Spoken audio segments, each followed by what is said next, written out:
The Panthers Poundcast is for entertainment purposes only. The opinions expressed on the show are solely those of the presenters and in no way reflect the views of the Panthers organization. Listener discretion is advised. You got it.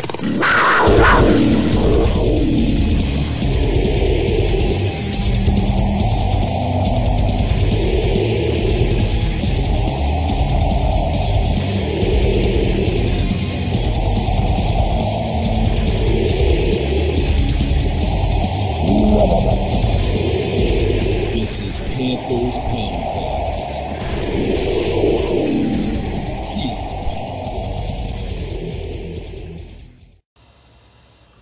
Welcome to the Panthers Poundcast. You're here with Los Panteras, Jamaica's Plow, Master Splinter. And we are officially back in football season. We have had our first preseason game against the Houston Texans. And I am happy to say that currently the Carolina Panthers are undefeated, 1-0 on our way to the Super Bowl. We have another undefeated season going. Oh yeah, we do. I feel pretty good about this preseason game. It was fun. It was fun just to watch the game. It was a nice night down at the stadium. Nice breeze. It wasn't terribly hot. It was really interesting to watch.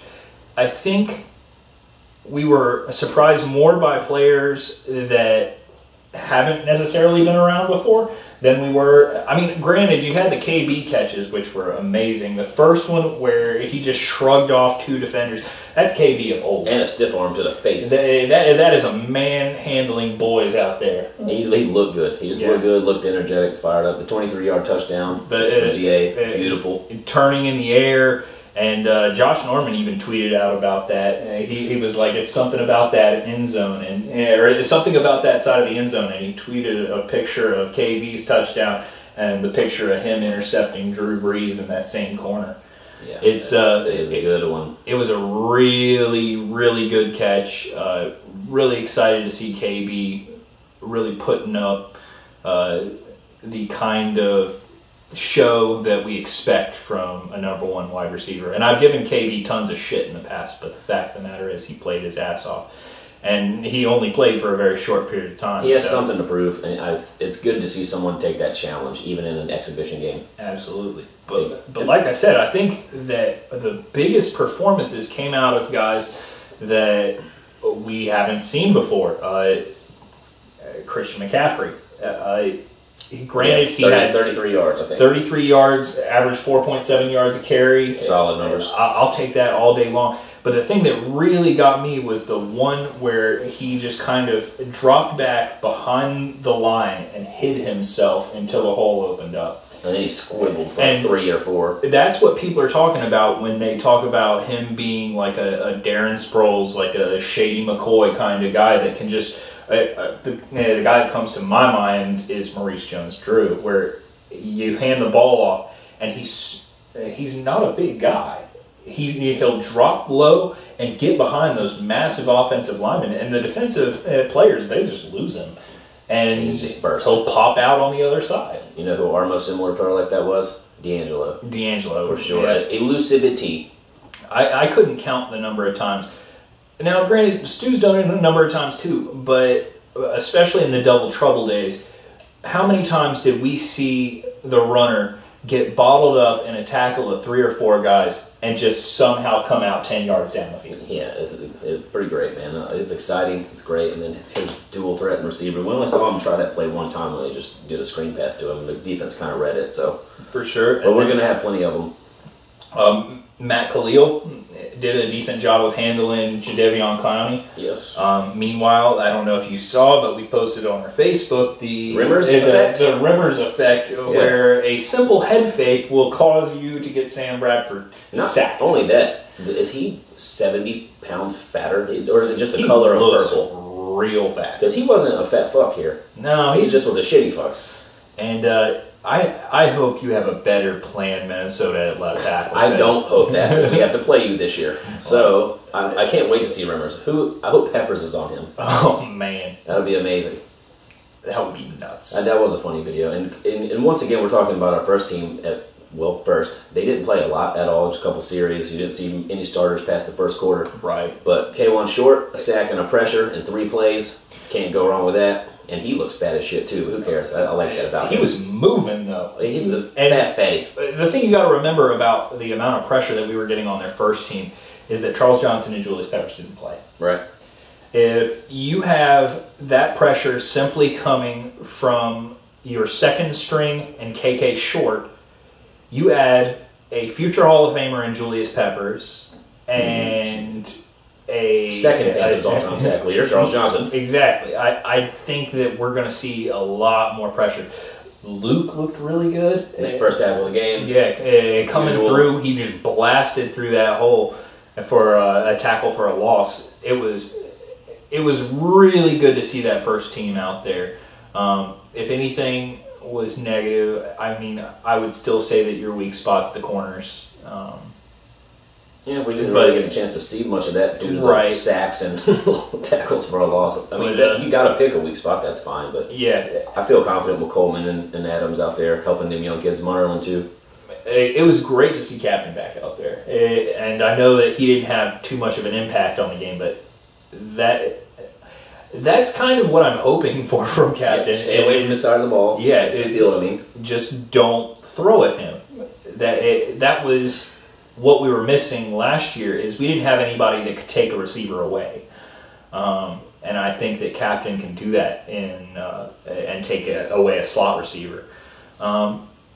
And of course, MVP of the game was Demir Bird.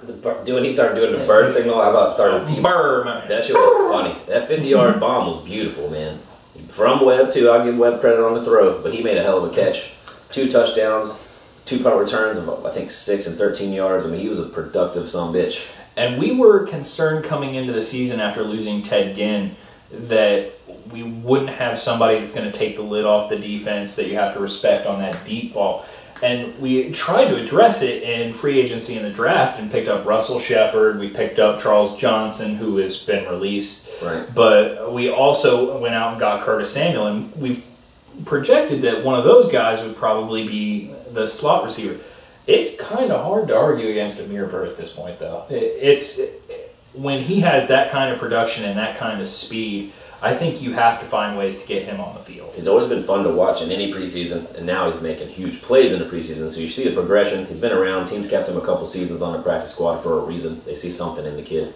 And you and I were discussing before the show about McCaffrey possibly being our punt returner based on multiple reports, which we don't like at all. You know, fuck that. We need to keep him safe. You have the 8th overall pick in Christian McCaffrey, and you want to put a guy out there that you pick top 10 in the draft at the most dangerous position in special teams.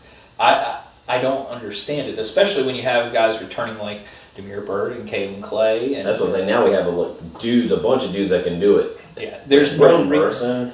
And yeah, okay, let's say. What an asshole. Let me pose this question to you. If I could guarantee that Christian McCaffrey would have 1 return for a touchdown this season, would you be willing to put him at the risk of returning for 1? For 1? No. Because when was the last time we had a punt return for a touchdown? It's been some years. It's been a long ass time. Who was the last one? Was it Steve Smith? When they got pissed, when we were getting our ass beat, and they're like, just put me in, and then he got one against Minnesota. When the hell was that? That's something we have to look at. And did Pilaris get one? Yes, he did. That was in Indianapolis, his rookie year. Kilo Pilaris. So that lets you know, like, getting a touchdown on a punt return. That was 2011. God, that's 6 years ago. Yeah, that sucks. If you remember one that we're not thinking of, leave it in the comments. Yeah, because that's pretty terrible. I mean, we're shitty on special teams as a whole. We have never been great at special teams. But I'm not willing to risk my first-round pick and the future at the running back position for 20 extra yards here and there. Exactly. Especially when I'm not sure that Bird and Clay can't do that. Yeah, that's another kid we should talk about, Kalen Clay, man. He's got good hands. He runs good routes. Man. He's fast. He sheds tackles. He ran a reverse. I mean, he's good. I like him a lot. He's definitely a dark horse to make a crowded receiver room. Right, and if nothing else, you definitely got to find a way to hide him on the practice squad. For sure. Because you see what it did for Bird. Like if you hide a person on that practice squad and you can develop them over the course of a year, hopefully that ends up paying dividends. We need to hide him from New England so they don't come and snipe him off our list like Tyler Gaffney. Yeah, he never turned into shit anyways though. Nope, they released him. But still, stop stealing our shit, Belichick. You rat bastard. Had a couple of injuries during the game. We did. Obviously, the biggest one of note is Brenton Burson. I mean, obviously, the write-in for the number 1 receiver slot, Brenton Burson. Did you hear what his injury is? No. It's a bruised quadricep. Just so you know. So he will live. A bruised quadricep. He's bruised. His quad is bruised. I hope that he comes back soon. We like if we weren't into Brenton Burson at the subway, we wouldn't be sad about it. But I don't know that I'd ask for an autograph. I definitely wouldn't ask for an autograph. You want to know why? I have a personal meeting of Brenton Burson's story that left a sour taste in my mouth. It was at Panther Talk the Christmas year, maybe a Christmas one. I can't remember. This is 2 or 3 seasons. The Christmas year. They have Christmas every year. He still had what do you call it? Hair.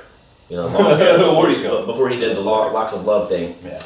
So there's a line of all the, Philly Brown was there, Burson, a bunch of practice squad dudes. Not really a high profile panel of autographing. Yeah. Dixon. And, my man Dixon. And actually, I remember that because KB showed up, signed 15 autographs, and left. Exactly. That was his rookie year. And then, so we're going down, we're waiting this line of 50, 60 idiots like me who want autographs from players.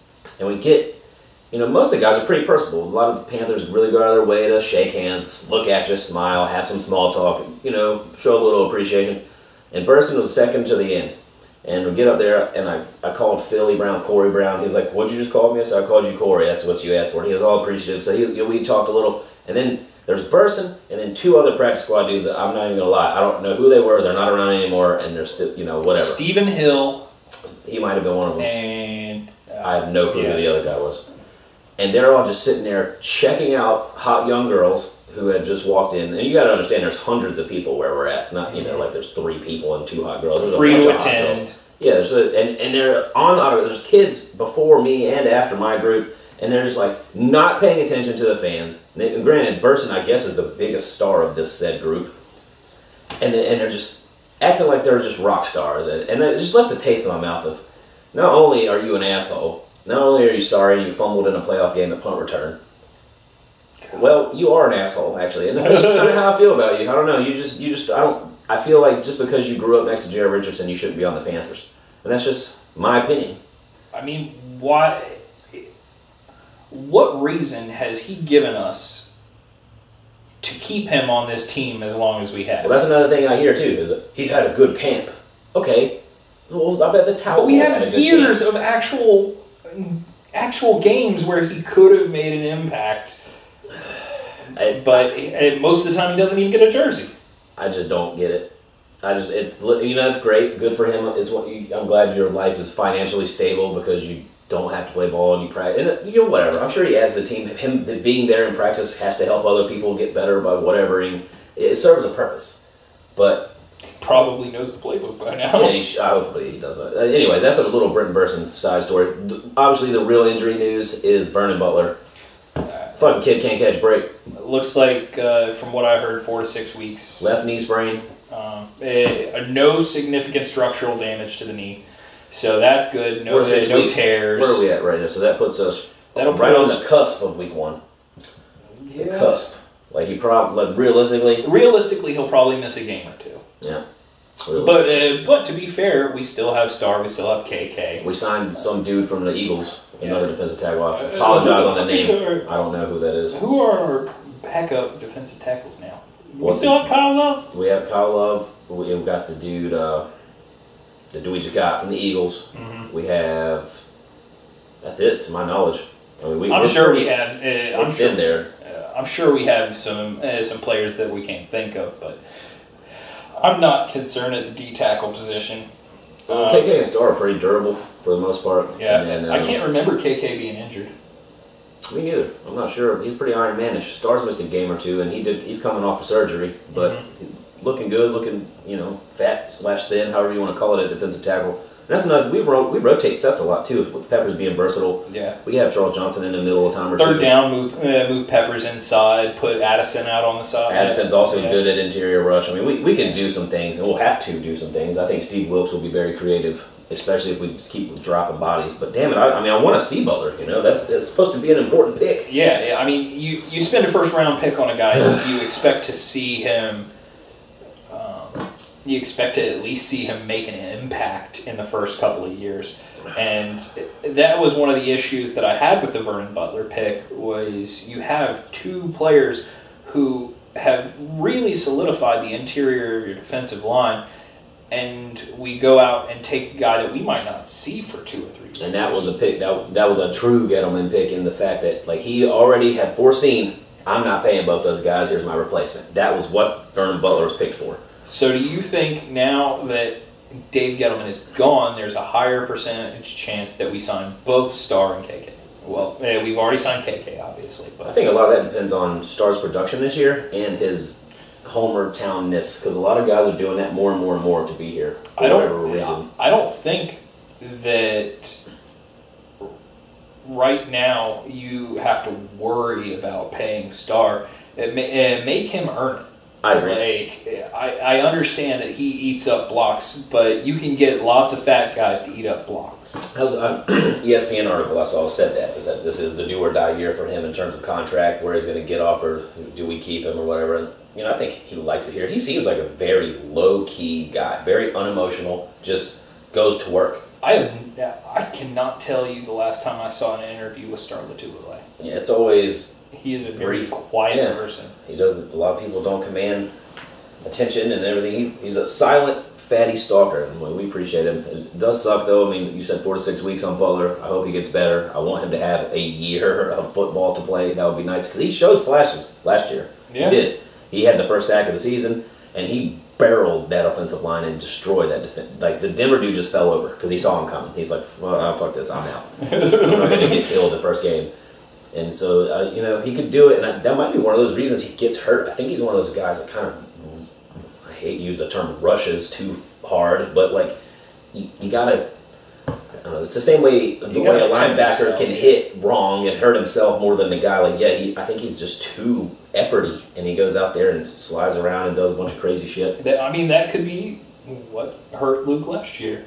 Is he plays with that kind of reckless abandon to where he went down hitting someone else. There's a fine line between intensity and insanity. Exactly. You got to toe it so you protect yourself and your body. Speaking of bodies and just we were talking about weight and just fatties and skinnies, Shaq Thompson has slimmed down tremendously as well to a better playing weight.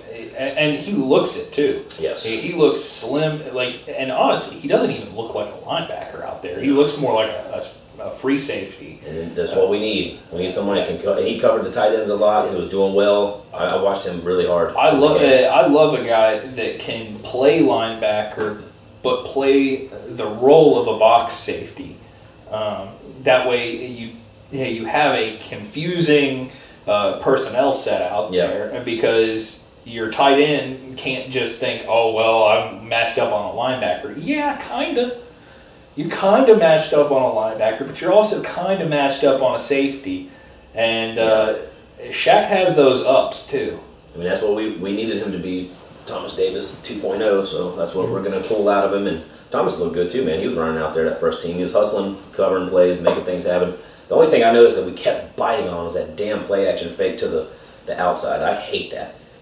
One fucking dude at least needs to catch that every play. Our whole team bites. And our whole fucking team bites every time. I can't tell how many times somebody will pull one over on us, and Luke will pick it up, and just it won't happen again. But that one play just seems to get him every time. And the whole team. And granted, Luke wasn't out there every time they ran that play. But speaking of which, Mayo played pretty well. Mayo played well. Norris played well. I mean, actually, all our linebackers did pretty well. Did Bowler have a tackle? I saw him out there near the end. He was really trying to get at Watson. I don't remember. I can't remember if he had a tackle or not. I know that Cash didn't really help himself all that much. He looked lost a couple of times. Yeah, he got burned a couple of times. Teddy Williams had a nice pass breakup. A couple of them. He made a couple good plays. The downfield, getting that hand on the ball was great. I don't know for a fact that he's ever going to be like, let's have him as our number 1 or 2 guy. But in terms of depth, solid depth, rotating in here and there, I think he's a good player. If he's your number 1 guy at any point, something has gone very wrong. He's intense and a good special teamer. So, and that's one thing people forget about is how important special teams are. Because we've had our years where that's lost us 5 fucking games because we let one return go through, or we can't stop a 40-yard punt return 12 seconds to go, and they kicked a damn ball to win. And like all those types of things are just dreadful. What a dreadful way to lose a game. You prepare all week, you do your film study, you're working out, you're practicing, and everything goes right except that one fucking play, and that's how come you lose. I hate that. I'd rather get our ass beat than lose on the last one mistake, because that's just easier to accept for me.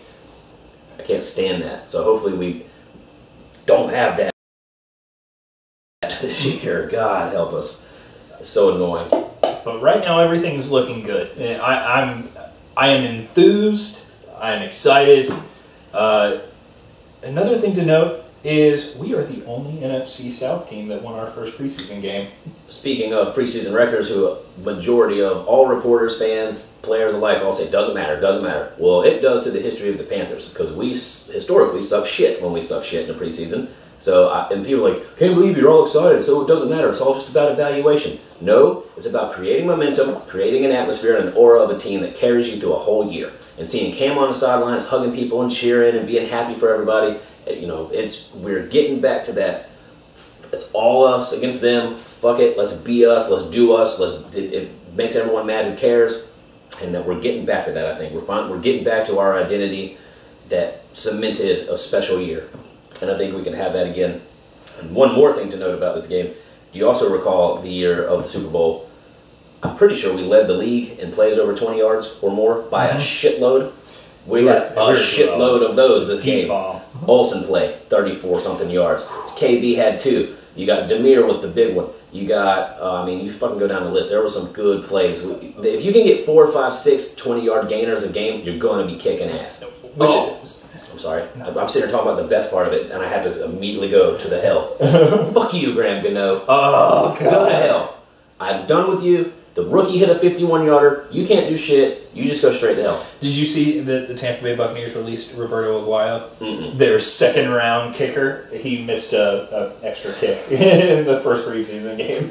They have the worst luck. They make me feel some better about our situation, because they're just atrocious. They lost a bunch of games because of kickers last year. Granted, the one Graham missed was 50 yards. That's his kryptonite, 50 and above. He can't hit it. And then Butker came in and nailed a 51-yarder. So I was praying that when Gano hit his 46-yarder or whatever the hell it was, that he would miss. You can ask everyone who was sitting there, I was like, please miss. I just want you fired so bad.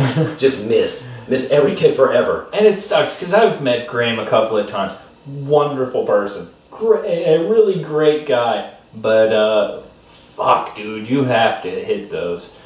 And he just hasn't been. So it's one of those things that I don't know how to, there's not a good analogy for it when I think about the job of kicker in the NFL. I think about, yes, I realize you got to keep your leg, your foot, your mental conditioning, all of this. I realize it's a job. I realize it's more to it than I could ever imagine. Right. But that's still your one job. You don't have to go bench press 700 pounds 5 fucking times a week to keep people away from your quarterback. You don't have to learn routes to run to be where your quarterback needs you. You don't have to learn offensive packages and hard calls and counts to make sure you don't go over the line to kill the other team. You have nothing to fucking do but put that piece of shit between the pipes. That's it. That's your job. And your job, while it sounds simple, is detrimental or super helpful and supplemental to your team. It's one or the other. You're not really just a middle-of-the-road kicker. You're helping a lot or you're fucking shit up. John Casey, model of always helping. Graham Gano, model of fucking me. Just fucking me relentlessly. How many games did we lose last year by 3 points or less? I don't know, 6, 7 maybe. Even beyond that, week 1 is enough for me. When he blew Denver, that set the tone. I mean, for real, if we beat Denver last year, I think that we were talking about a very different season. The momentum is huge, man. People really, Like, we could have 10 shows in a row on the power and importance of momentum in any sport, but especially NFL football. I'm going to dispel one myth real quick. Like, the Panthers' 15-1 season. In the NFL, you do not go 15-1 because you are the best team. You go 15-1 because you are in a mental position that is better than a lot of other people. Everybody in the NFL is immensely talented at what they do. It's a very limited job market, and they are allowed to pull from anywhere in the world. So everybody that plays for an NFL team is extremely talented. So you have to find, except for Brandon Miller and Haruki Nakamura. I just think that the momentum argument, I know that people will say momentum doesn't really exist, or momentum doesn't really matter. Talk to Tom Brady in the second half. Preparation. Well, yeah, you prepare a lot harder when you believe in your team. You are a lot more comfortable. You're a lot more relaxed. And I think that part of the reason that we lost the Super Bowl that year was because after the first quarter, we lost that relaxation. We were on our heels and started to doubt ourselves for the first time in the season. And the refs told them we were going to lose. Well, that because it was rigged. But I agree with you. Everything up to that point. But I think that momentum is incredibly important in the NFL. You don't win 16. You don't win 15 or 16 games just off of your talent. You have to have something else. You have to have something extra. Agreed. But yeah, so all in all, first preseason game, definitely positive. Lots of great takeaways. Pretty excited to watch them beat up on Tennessee. Pretty excited for week 1 against the San Francisco 49ers. It does feel like a million years till our next game. But I was going through my calendar last night, just marking down home games, the away games, all this stuff for the season, and I was just kind of trying to really mentally picture the flow of the season, and it's manageable. It really is manageable. We got our bye week in November, I think. You know, we got some. I mean, no game in the NFL is easy, as they say, but we do have some teams that we're looking at like we should fuck you in the face, like San Francisco. And we got games we got to step up for, like Atlanta and New England. You have just to so you know, we're this. sweeping the Falcons this year. You heard it here first. I'm not just saying that to be a homer. I really believe we're going to sweep them this year because I know we got swept by them last year, but that one game when they had a 90-point lead and we came back and had them on their fucking heels, we're not going to get down 90 anymore because we don't have Benet and then 2 rookies that don't know what the fuck they're doing out there. That will not occur again. It will not occur again. And they're not going to be that good because they're not that fucking good. I forgot how badly Benet got burned by Julio last year. He got 300 fucking yards. How are you supposed to win a game when you got 300 yards in the first half? To one player. It's ridiculous. And that will not, and you know, I know that he's talented and blah, blah, blah, but fuck them. They're not that good. I don't give a shit. The best part of their team is their coach. I'll give Dan Quinn some credit, but he can still go to hell. He's a fuckface, and we're going to sweep them. And that's all I have to say about that. I'm not worried about Tampa being a force to be reckoned with because they never are, and New Orleans sucks. So it's us in Atlanta, but it's mostly us. You'll see at the top of the South with the Panthers holding a flag. Did you see the Dallas news? Ezekiel Elliott suspended for 6 games. Right? Yeah, he sucks. It doesn't matter. You know why? Because we have the new Ezekiel Elliott, and he's better looking and less troublesome. Named McCaffrey. Mm-hmm. He's a sexy dude. They're all sexy. We have the sexiest team. We should give awards for that, and we win every year. Yep. Cam, Luke, Christian. Olsen's a handsome devil. He big old Viking. And some people think KB's handsome, even in his feminine-ish ways. I see it. I just don't know. I require some brains. Well, now you're just being picky. He's got money and he's pretty. Take anyway. it. Keep pounding. Keep pounding. Until we come, maybe not a next Sunday show. Yeah, we'll figure it out. Oh yeah, we never told him where Carlos was. Shit, we waited until the end. Where is Carlos? Oh, you told me something about something. Well, Carlos is actually, now that the embargo has opened up, he decided to move to Cuba and start rolling cigars. That is what happened. Please send your fan mail to Los Pantera at Cuba. at Cuba.com. Hashtag Fidel.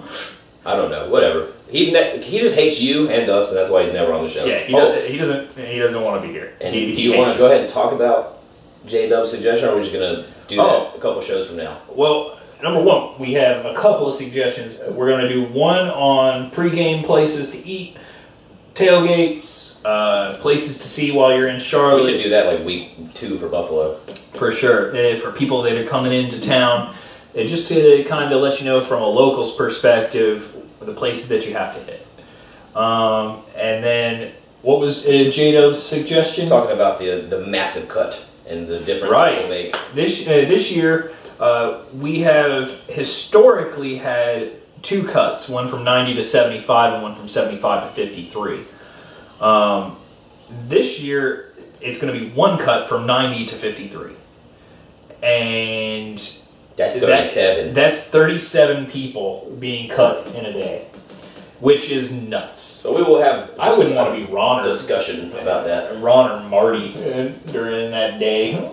They come in and you got to cut what, 2 people an hour, 3 people an hour.